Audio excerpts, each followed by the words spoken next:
Hey, YouTube, let's go straight into our conversation about fear. Do you know what it really means to guard your heart? And do you know what steps really need to be taken to keep yourself from living a life of fear? Well, that's exactly what we're going to talk about today, are the ways and means by which we can live a life without fear. So we are very well aware of the saying, guard your heart. And so what many of us have done is that we have taken that literally and we have created electrified fences with rabid dogs guarding it so that nothing and no one can permeate or penetrate our heart. The problem is that that becomes both a blessing and a curse. It may save you during the time of an issue. Note, an issue is just one issue. But after that issue has passed, if you don't deal with the pain of whatever it was you just endured, what it's going to do is it's going to start to build what's called a stronghold. And what that stronghold does is it's like a shackle. It binds you and it holds you down so that you cannot have forward momentum. These are some things I want you to think about as we go through this conversation. Because ultimately, what's going to end up happening is this. In order for you to get to the level that you're earning the money that you want to make, that you have the relationships with family that you want to have, that you have the life that you have dreamt of, you are going to have to let go of that baggage because along with those shackles comes this really big bag that appears on your back. And that bag is the weight of every situation that you've never dealt with. You see, our bodies were not designed to hold on to negativity and bad times forever. We have to be willing and able to let go of what it is that comes and tries to attach itself to us. And so, what most people do is they just never deal with it. And here's what they say. I'll share with you exactly what they say. You don't know what they did to me. Don't have to. What I do know is that the person who's being bound by what you're claiming they did isn't them. They're moving on with their life and they're going forward and doing their things. But you're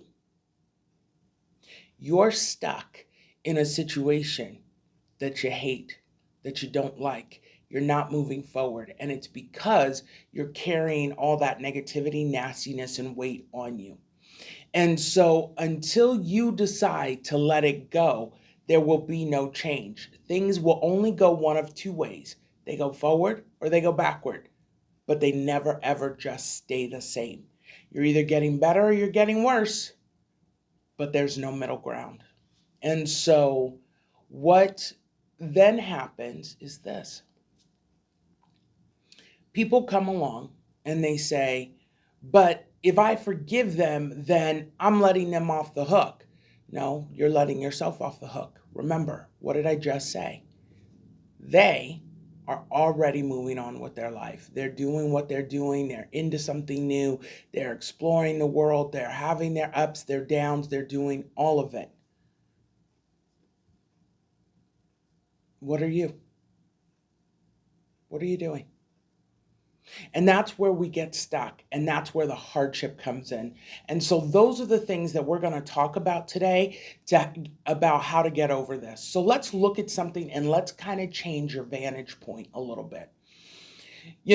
I want to tell you a story about a young woman I know. She has a mother who is a piece of work. This woman is special. Oh my God, she's special. Anyway, the two of them do not have an amiable relationship. And really, the daughter honors her mother tremendously by just staying away from her and having nothing to do with her. The daughter's mother has decided that it is in her best interest to constantly use other family members and to disrespect her in front of these family members. And so let me explain to you what happens and really happens in a situation like that.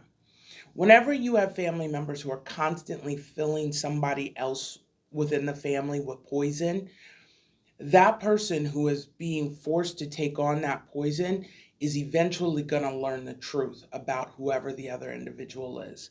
So, in the case of this young lady that I'm talking about, her child reached a point where he looked at the what would have been his grandparent, right, and said, enough is enough. And now she has no daughter and she has no grandchild. And that's more times than not what happens. And those people die alone, afraid, by themselves, and having fulfilled exactly what they believed in their head. You see, it was really funny. I was going through and doing a study on Job recently, and just this morning, as before I came on here to do this, there's a prophet I was listening to, and he was talking about Job. And so I had caught something similar in Job, but I kind of put a pin in it because I wasn't sure that that was the way it was going to be. And Job was fearful that he would one day lose everything. And so that fear being there gave a doorway for Satan to come in. You see, when you don't allow yourself to fear things, when you're like, okay, if I lost it, no big deal. I built it once, I built it, I'll build it back again. When you don't allow yourself to feel that fear, to succumb to that craziness, those thoughts, those ideas, there's no entryway that anything can be done to hurt you. But the moment you open yourself up to that fear, that's when all hell can break loose in your life. And that's the thing that you want to avoid. So, one of the things of dealing with fear is understanding this. You're already living your nightmare, or you're not attracted to this channel. You're not attracted to the content here. So, what that tells you is, if I'm already living in fear, then I get to choose to step out of what I'm living in and move on to something different, to try something different. There are certain things, again, that are not fear based. I'm telling myself, I love the swimming pool. Boy, you cannot get me out of the pool. That stereotype that black people don't do water, yeah, I don't fit that stereotype at all. If I have the opportunity to be in a pool, I am diving in, I'm swimming, I'm spending the whole day there. But let me tell you something. You will not get me in the water of the ocean for any reason. I am not interested in a cruise ship. I do not want to sail the seven seas. I'm good. You following me? And let me explain what the difference is. There's an ecosystem that lives in the ocean. Are you serious right now?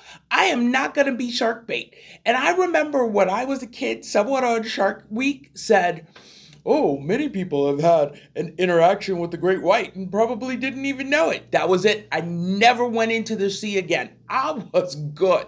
Let me explain something to you. For me, it does not make sense to go into the ocean. I don't want a chance that a boat is going to break down while I'm out there. I don't want to be stuck with nowhere to go. I like my feet on land and in a swimming pool. And I'm very clear that the most powerful element on this planet is water. Nobody else seems to get exactly how powerful water is. Water is the most destructive force ever, and nothing stops it. Fire is stopped by water, tornadoes are stopped by water, hurricanes are stopped by land, but nothing stops water. Period. There's no building you're going to be in that can stand up to certain forces of water. It's coming down. Water is destructive. And so with that understanding, there are just certain things I'm not interested in doing. I don't want to go hang out in the and water disappearing from a beach. Yeah, no. See, I can't run fast enough for the time that, but I'm gonna try. You feel me? Like, I'm gonna be ready. The moment that water sucks, I'm like, we gotta go now. Leave everything. Let's go. And whatever was left, whatever was there is left, right? And so, anyway, what I'm sharing with you is this: there are times when danger is something we have to deal with, but danger, or staying out of danger, is very different than allowing ourselves to live this life of fear, right? And a life of fear simply means that I continue to let these old tapes run in my head. I continue to let what people have said about me affect me. Let me explain something to you. Have you ever paid attention to the fact that your biggest critics are often the people who are doing the least? I have seen some of the most talented people in the world have all this talent and waste it doing nothing with it. And let me tell you how they justify it. I had responsibilities. You wasted your entire life because of a responsibility. You could have taken your passion and allowed that to pay your responsibilities. But because of the fear that lived inside of you, you did nothing. And that's the thing that too many people don't understand. You see, we have become so good at hiding our excuses within real, commonplace, right sounding language. I had responsibilities. So that means that I didn't get to chase my quote unquote dream. The ironic thing is that the visionaries, because let me share with you that when people call you a dreamer, it's an insult because really dreamers are visionaries. They see something in their head. And if more people would get together, and you have 100 examples in the Bible of people who had a dream, Joseph would be one of them, got thrown into a pit, went through all this stuff for the dream to end up coming to pass. It came to pass anyway. So when you have these visions and they don't come to pass, it means you quit too soon. And the problem with quitting too soon is you usually quit 4 inches away from where you would have struck gold, if you will. We cannot choose to live that life. You're not a dreamer, you're a visionary. Change the way you see it. A dreamer is somebody who's asleep and sees pictures in their heads. That's a dreamer. Someone who sees dreams and pictures in their head when they're awake, that's a visionary. There's a big difference between the two. You may not know how to bring the vision to pass, but that's a vision. And so if you begin to pursue that, you're going to have struggles. You're going to have fights. It may take 25 years. It may take 5 minutes. There's no telling. But if you're seeing that vision in your head during the day, you have got to be going after it at some point. Living your life filled with fear only succeeds in creating destruction for you. So, how do I stop that? Look at the people who are talking. Look at the people who are running their mouths because, I know that sounds disrespectful, but really that's what they're doing. They're running their mouths. If they're not coming and saying, you know what? I don't know that I believe you can do this, but I would like to give a hand to see what I can do to help you get where it is you want to go. If they ain't doing that, then what's there to talk about? Bye, Felicia. That's the way it goes.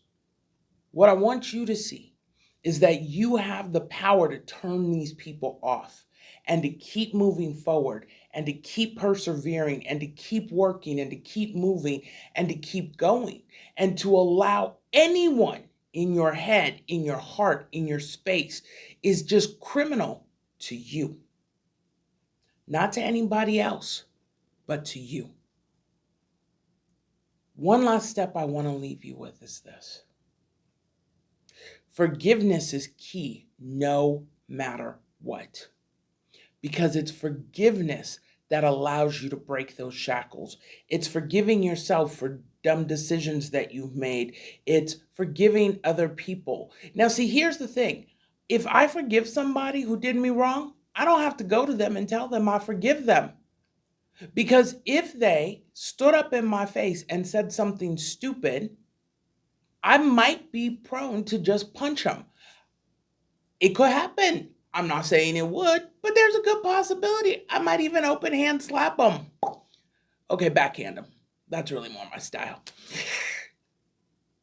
It's a reality. Why would I go to somebody who molested me or raped me or beat me or did any of this and say, I forgive you? I wouldn't. Because the moment you opened your mouth to start laughing or cackling or doing something silly, I cannot guarantee you I would be able to contain myself. And if you understand that that's your limitation, then stay within that and understand, oh, that's my limitation. I might want to stay away from this. And it would be just wise. That's just wisdom. Okay. So we know what our limitations are, but I can still forgive them. I had a bully when I was in junior high school. I don't even remember the girl's name. I don't even know if the girl's still alive today. Am I going to hold on to something from when I was 12? I don't think so. I don't think so. And so I would be the one who's paying the price while she's going off and living her life. Why would we do that? It's something that I want each of you to think about. Because while you're holding on to things, the only person you're destroying is yourself. It's not the other people. You're allowing yourself to be beaten. You're allowing yourself to go through depression and sadness and addictions because somebody had the audacity to take liberties with you that they didn't have the right to. And it's right. They did not have the right to do it. But it doesn't change the fact that we live in a very fallen world, a very broken world, and people are going to hurt you. You're going to spend the rest of your life destroying your life because somebody else hurt you? That just doesn't make any sense. We're going to jump off for now. I'll see you next time. Have a great day.